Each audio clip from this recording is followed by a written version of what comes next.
Michael, you were watching the Victory Day parade unfold. It was scaled back. So what did we see then? Yes, well, we saw a speech by President Putin. We saw the T-34 tank. This always leads the parade. It's the old Second World War iconic tank, the tank that drove its way to Berlin. That's always given pride of place.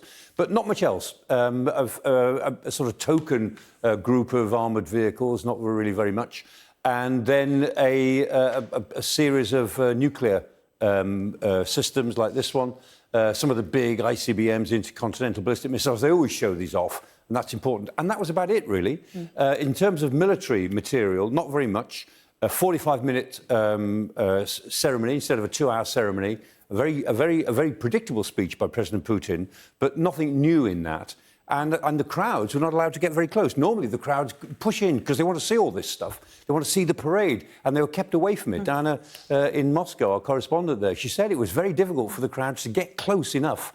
So it was all very underwhelming, to be honest. And I was astonished it finished at 45 minutes. We were settling in for a 2-hour look at all of this material. No, over in 45 minutes. I'm just always blown away by the scale of the missiles in comparison to the people lining the route. It just gives you an impression of just how huge they are. So that's what we did see. What didn't we see? Because, as you said, Victory Day is normally the set piece of the year. It's a long speech. It's a huge display. What was missing? Well, we didn't see what we normally see is all the tanks. I mean, this is a previous year. I think there was the previous last year or 2021's.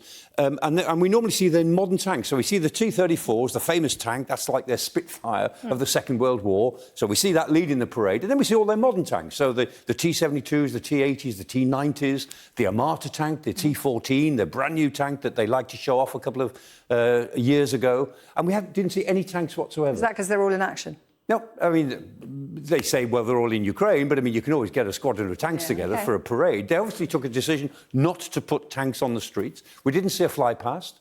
And again, the crowd loved that. They loved to see the Air Force there. Everybody likes a fly past. No fly past. Last year, there was no fly past. They said it was because the weather was bad, which wasn't true.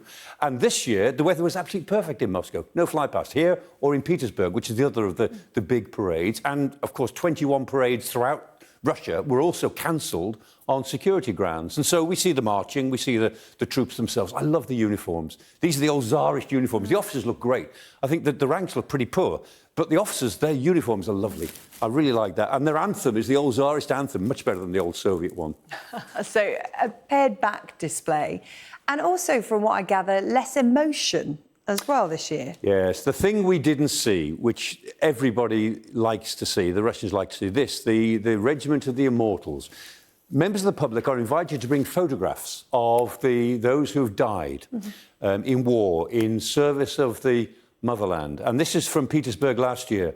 And this is the emotional punch of the parade. After all of the equipment, after all the marching, then these are those who've given their lives. And that's a really emotional moment. It's cancelled altogether. Now, whether it's because people might turn up with photographs of people who've been killed in this war, might be difficult, or they might have turned up and be turned away, not allowed to show them, and that would have got out. That would have caused a lot of disgruntlement. Maybe it's just because it reminds the Russians too much of the people who are losing in war. They've lost, in total casualties, at least 220,000 people, dead and seriously wounded. And so this year they didn't do this at all, and they've lost in that the thing that reaches out and grabs Russians by the heart. This is the thing they really go for. It's the Parade of the Immortals. Nothing. OK. Michael, thank you. Professor Michael Clake there.